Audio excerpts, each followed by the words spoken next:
what's up, folks? This is Cooking with the Jacobs. Today, I'm throwing down. We're finna go, straight up to the pots on this. This is a smothered steak. I'm gonna make some rice, like a vegetable. Smothered steak and gravy with a vegetable. I don't have no potatoes, so there won't be no potatoes up in there. But I'm finna do some charcoal steaks. This is a quick, easy, quick meal, and with this one process of smothering steak, you could do the same process with chicken and pork chops. So I'll be back and we're gonna fire this thing up and I'm gonna show you how I put it down. Cooking with the Jacobs. All right, what's up, people? I'm back on the scene and we finna just season these things up. Right now, I'm just doing like some tone and saturate. Put me a little garlic powder up in that thing, and we're gonna roll with it like that. I mean, if you wanna, put you some parsley or whatever in there, you can, but I'm doing all that later. And these are charcoal steaks. These steaks here don't take that long to cook. They are real tender, and some of them come with a little gristle in them. So right now, I'm just gonna season them up. And pretty much just season them up to your liking. You see what I'm doing. I can't, like I always tell y'all, I can't tell you how much I'm putting, but you see what it is. You see I got my little holes open up on my body if you got one. And cause this season here is a little potent. It'll get up under your nose. All right, I'm gonna come back with some garlic powder.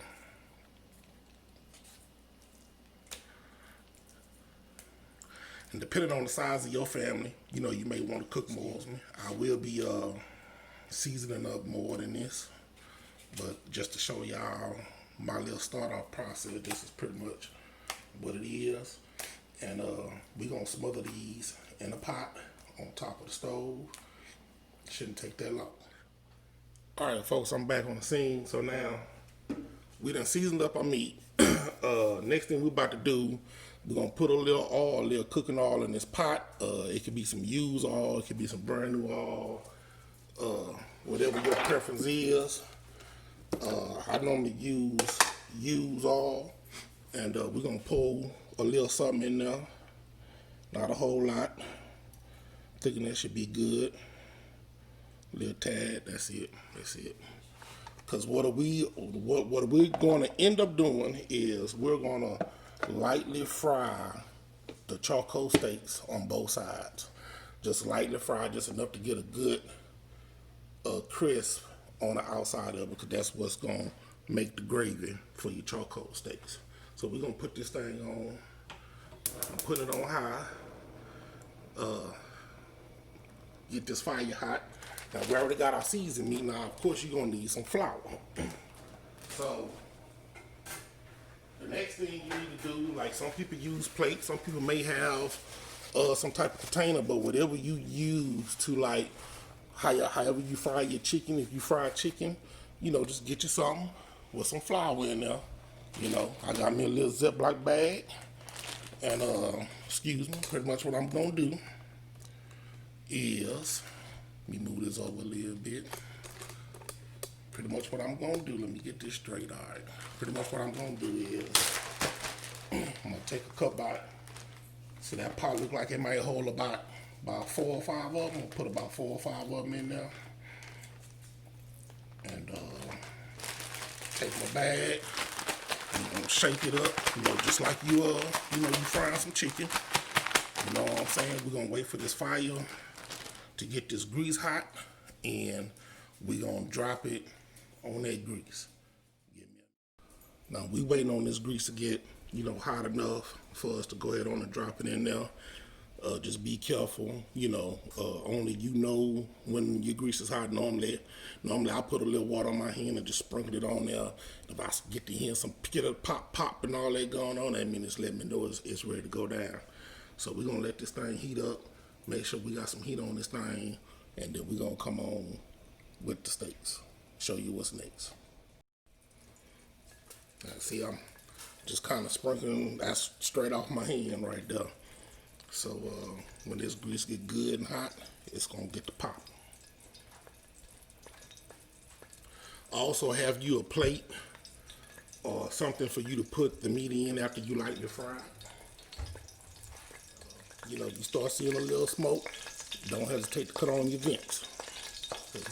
This is on a high fight. I noticed I sprinkled that little water on there before it got too hot. So that way, boom, you don't need much, because you know too much water, you'll have a fire on your hand. So if you don't use this method, then don't use it. If you use some other sort of method, then do what you do. Since it's about done popping, we're gonna go ahead on, we're gonna put that meat in there.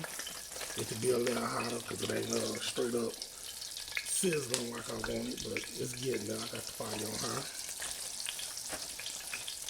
You're gonna lay this meat in there, and you just pretty much want to get a good little crisp brown crust on it. It ain't gotta be cooked all the way through either. That's the other thing. We're not cooking this all the way through.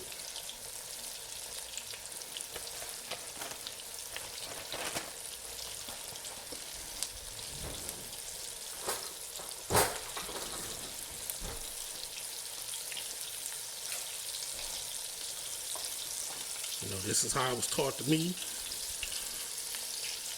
from my mama. And this works on quite a few different meals. You see, notice how long, you ain't gotta let it go that long. You just wanted to get a little crust on there. That crust is what's gonna help make you great. Now, while it's doing that, get some more meat ready.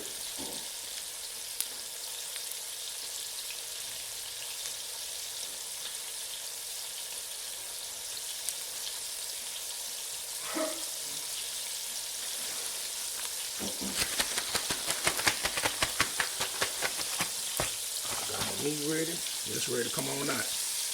Done. See, it's a little more hotter, got a little more crust.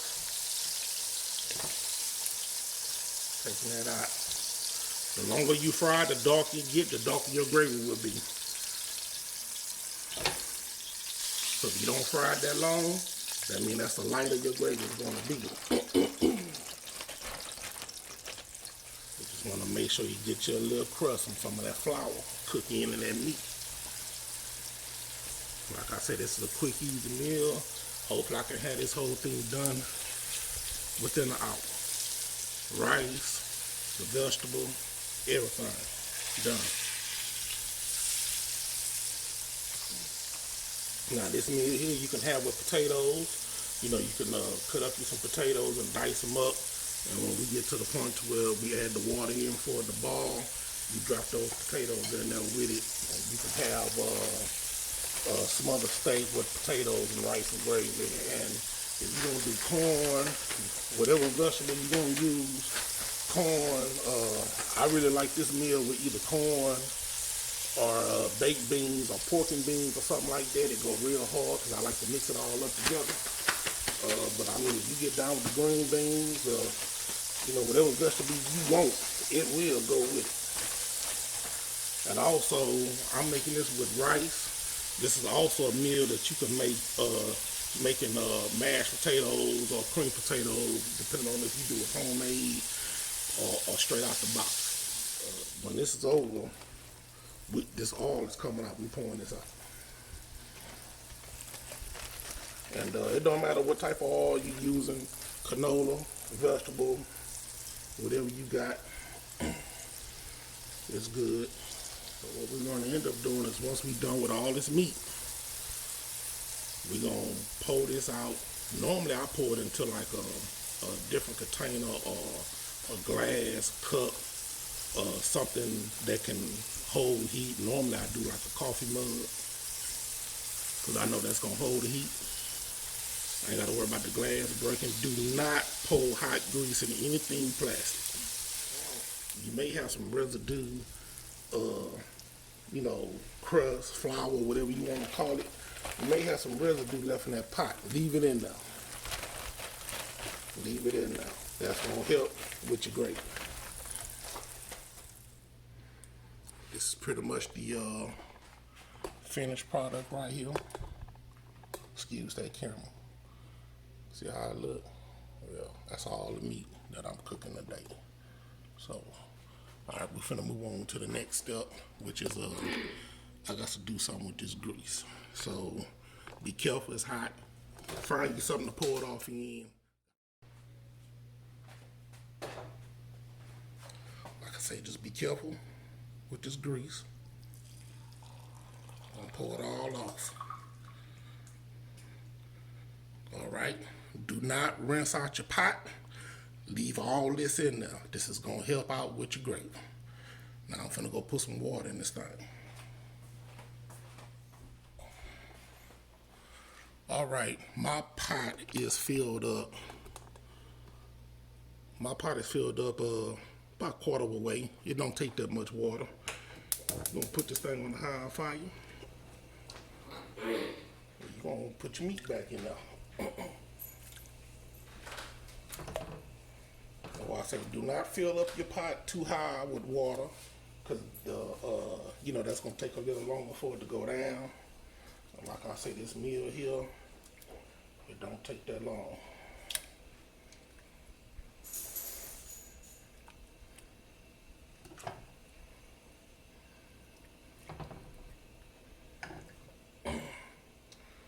All right, that's all my meat. Oregano. We're gonna drop some of that in there.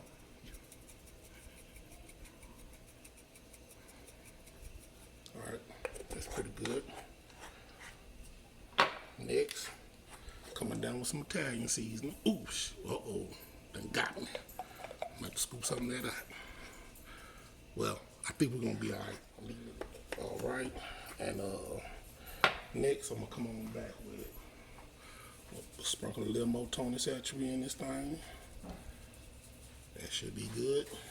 I'm gonna put some onion powder in this boy. A little bit, because I'm finna put some real onions in here.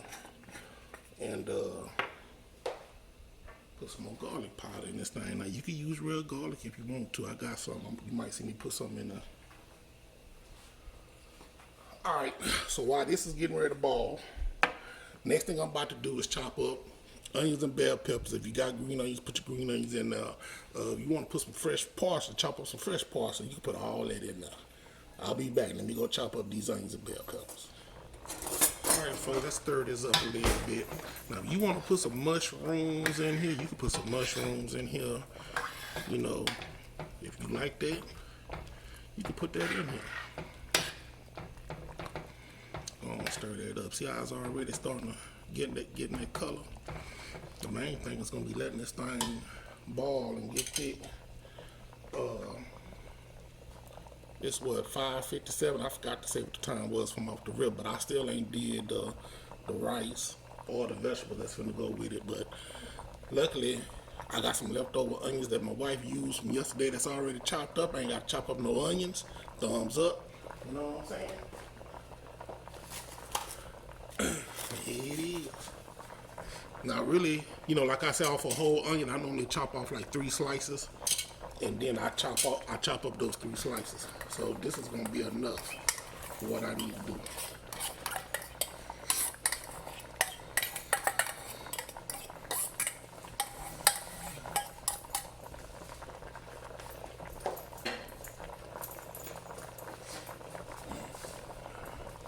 This is about a half of a bell pepper. Chop them up as small as you can. Really, I could do a whole one on the cool. I might have to do that.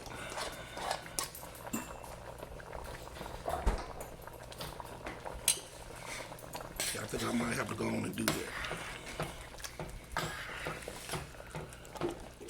And like I said, if you want to put some fresh parsley up in here, you know, fresh mushrooms or mushrooms out of the you know, can. I mean, you can do that.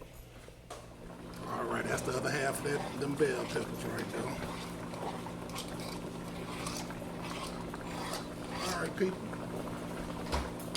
Excuse that other noise in the background. We got the microwave rolling for some other stuff. Now, what we about to do, we finna cover this thing. We're gonna let it roll. You know what I'm saying? See how that water done came up? covered. Now I'm finna get busy.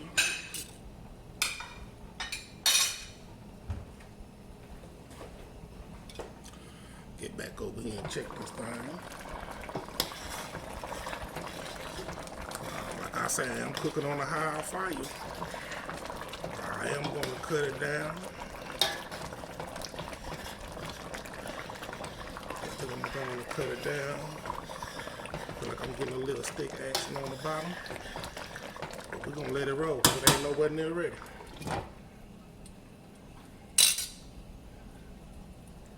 We're going to cut it down.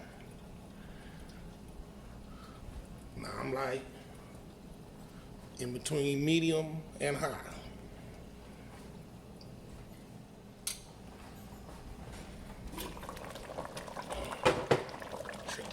Again, like I said, I know that thing was cooking pretty quick. I'm gonna turn this fire down some more. We're gonna continue to keep the pot covered. I just want to make sure you ain't burning it. If it feel like something sticking to the bottom of your pot, I mean, turn that fire down. So we finna turn this thing down some more. And we're gonna let it roll because it still ain't done. All right. See how thick that gravy is already.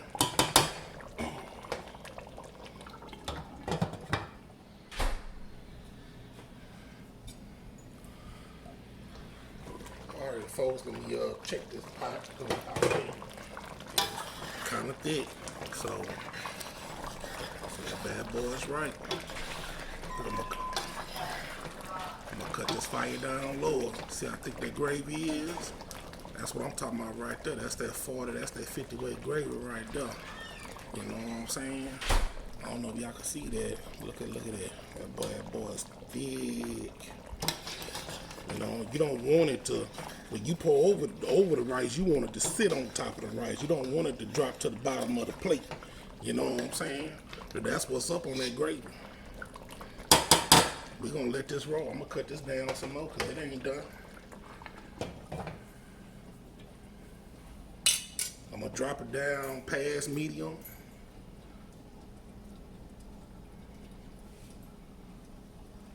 It's like between medium and low. It's like 6:16. So when I first said something about the time, it was like right before 6 o'clock. So we're gonna let this roll some more, but you see how thick this gravy is, you know. So that means it's close to being ready. But I'm gonna let it boil some more. I turned this fire down because you don't want to burn it. Turn your fire down. It's still gonna do what it got to do. Still gonna cook. All right, people, we back. We just gonna check it out. See how it's coming along. Doing what I needed to do. The gravy already thick. As you can tell, I didn't add no more seasoning in here because I know it's enough. I'm gonna taste it. See what this bad boy doing. So that gravy ready, man. I don't know if y'all was able to see that bottom of the pot, but yeah, that gravy ready. It's ready. I'm gonna just keep this thing. I'm gonna turn it down on low. It's done. The only thing you waiting on right now is the rice. That's why I say you should better knock this meal out in about an hour. You know what I'm saying? Especially with these particular type of steaks, because they're not tough. Now I'm waiting on my rice and my corn, and once they ready, then it's on.